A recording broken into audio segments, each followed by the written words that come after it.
My wife and her family skipped my parents' funeral for a party, then demanded $50,000 for her brother's lavish wedding.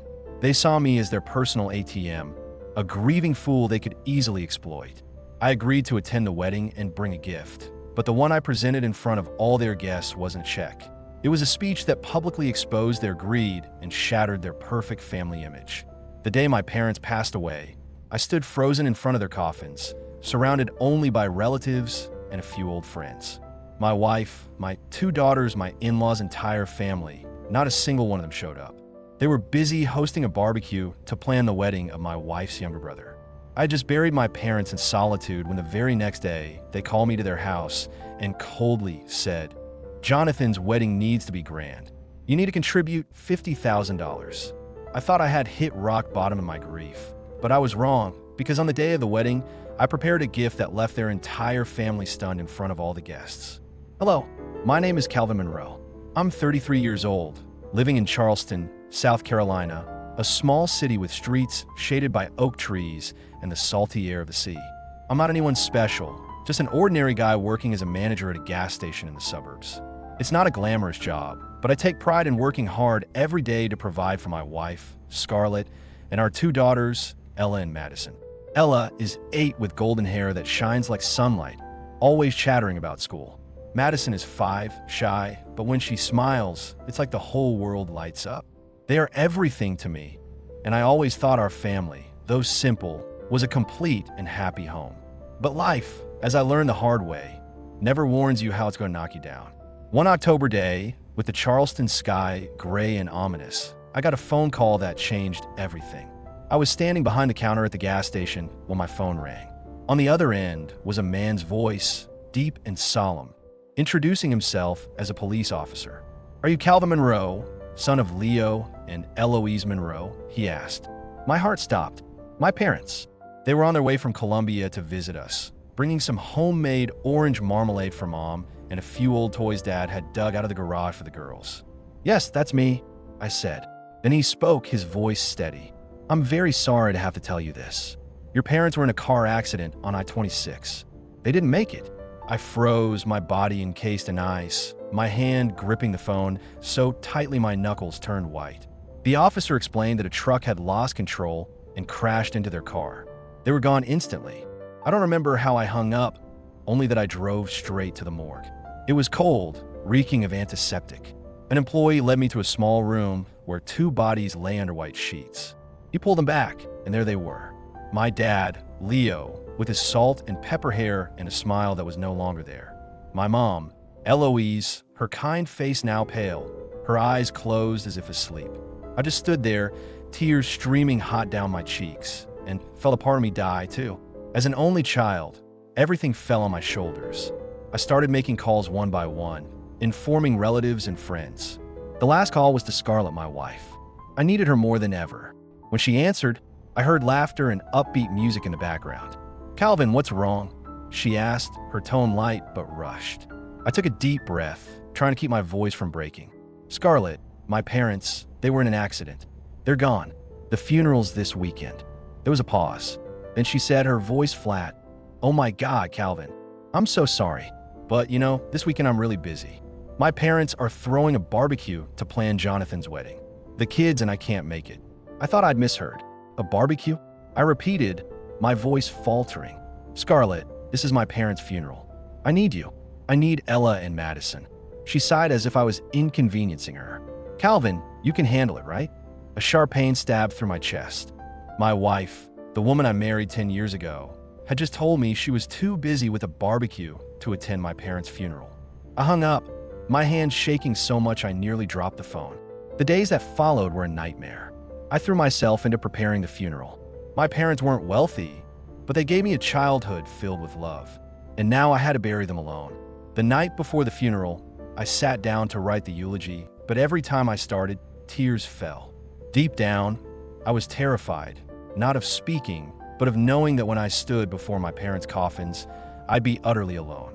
The morning of the funeral, the Charleston sky was gloomy, as if the whole world was in mourning.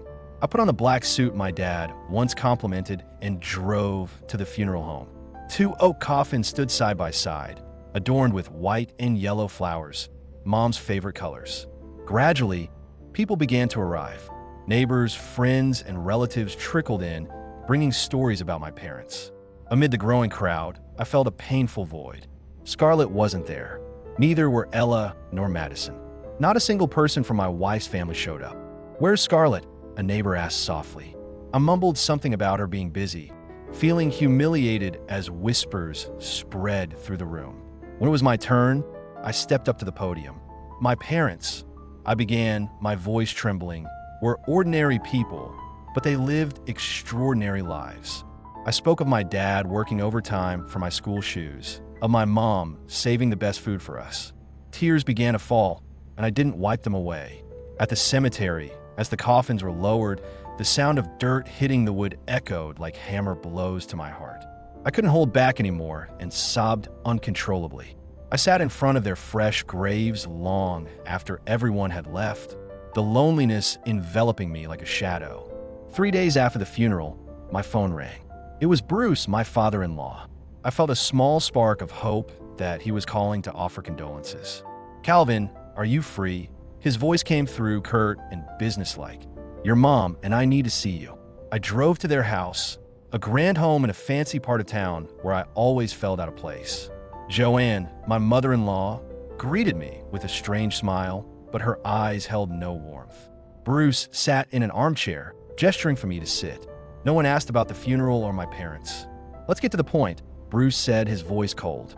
"Jonathan's getting married. We want to throw a grand wedding, one that reflects our family status. It's not cheap, and we need your help." I blinked, trying to process his words. "Help," I repeated. "Yes." Bruce nodded as if it were obvious.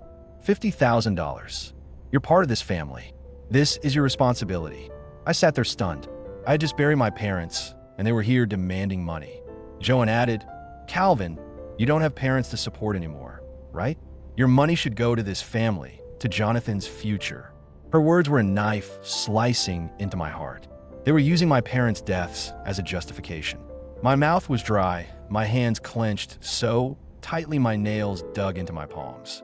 I don't have that kind of money," I finally said. "Figure it out," Bruce frowned. "You'll manage." I left their house in a daze. Rage welled up inside me, mingling with the pain of my loss. When I returned home, Scarlett and the kids were back. After I sent the girls upstairs, I confronted her. "Why didn't you come to the funeral?" She frowned. "Funerals are just formalities, Calvin. Jonathan's wedding is about the family's future. I had to prioritize. And your parents demanding $50,000? You knew about it, didn't you?" Scarlett let out a bitter, mocking laugh. "Oh, come on, Calvin. You sound like a cheapskate. Aren't you part of this family?" "This family," I repeated, my voice trembling. "My parents just died. I buried them alone while you and your family were barbecuing. What kind of family disregards someone's pain like this?" Her face tightened. "Your parents were nothing but poor nobodies, Calvin," she said, her voice icy. "What did they leave you? A rundown house and some worthless junk? Jonathan's wedding is a chance for my family to rise. You should be proud to contribute." Her words felt like the world collapsing around me. My hardworking, loving parents dismissed as nobodies. 10 years of marriage vanished in that moment. I saw she had never loved me, only used me. I went upstairs, packed my clothes and the family photo with my parents. I hugged my daughters, promising would come back for them. Running away? Scarlett mocked from the staircase. "Without me, you're nothing." I walked out the door, her laughter echoing behind me, and drove into the night. I ended up in a cheap motel. The days passed in a haze until one afternoon a phone call changed everything. It was Robert Hayes, my parents' attorney. The next morning, I sat in his tidy office. He slid a thick folder toward me. "Your parents, Leo and Eloise, purchased a life insurance policy over 15 years ago," he explained gently. "They named you as the sole beneficiary. Once the paperwork is finalized, you'll receive approximately $800,000. I sat stunned, as if struck by lightning. $800,000. I thought of their frugal years, their sacrifices. They had been secretly planning for my future all along. Tears welled up, not for the money, but for their boundless love. "There's one more thing," Hayes said, handing me a pale yellow envelope. It was a letter. Back in my motel room, I opened it. "Dear Calvin, my mother's handwriting began. If you're reading this, we're no longer there to tell you how proud we are of you. Life isn't easy, son, but we want you to remember you are the son of Leo and Eloise Monroe. You are stronger than you know. Don't let anyone walk over you or make you forget your worth. We've left you this insurance, hoping it will help. Use it to build your life, to care for those you love, and to live true to yourself. We love you forever. Mom and Dad. I pressed a letter to my chest. The small flame of resolve inside me now roared to life. A few weeks later, I got a text from Scarlett. Jonathan's wedding is this Saturday. You need to be there. Don't embarrass my family. I smiled. I would go, but not to save their face. I would give them a gift they'd never forget. The wedding took place at a luxurious hotel. I walked in wearing the same old black suit from my parents' funeral. The hall was packed. Bruce and Joan gave me a cursory nod. Scarlett ignored me. When the MC called me to the podium to give a toast, I walked up, microphone in hand. Ladies and gentlemen, I began, my voice calm but clear. I have a special wedding gift for Jonathan and for this family. I signaled a hotel staffer, who brought up a thick stack of documents. This, I said, my voice growing stronger, is what I've contributed to this family over the past 10 years. Bank statements, invoices, receipts, proof of every dime. Family debts, Jonathan's tuition, shopping expenses, home repairs, over $200,000, and not once did I receive a thank you. The hall grew tense. When my parents passed away, I continued, looking straight at Bruce and Joanne. Not one person from this family attended their funeral. They chose a barbecue. They called my parents poor nobodies and demanded $50,000 from me right after I buried them. So today, this is my gift, the truth about this family's greed. The hall erupted in whispers. Jonathan's face turned red. Bruce slammed the table. Scarlett stood frozen in humiliation. I placed the microphone down and walked out, leaving the chaos behind me. The next day, I filed for divorce and for full custody of my daughters. The insurance money allowed me to move into a small, clean apartment and start my own business, a service company built on the principles of honesty and kindness my parents had taught me. I spent every moment I could with my girls, telling them stories about their grandparents, rebuilding our lives. One afternoon, I took them to the cemetery. As we placed flowers on the graves, I read them my parents' letter. Ella, wise beyond her years, looked at me and said, "Grandma and Grandpa were really good people, weren't they, Daddy?" "Yes, sweetheart," I said, my heart swelling with love. They were the best. I had risen from the ashes.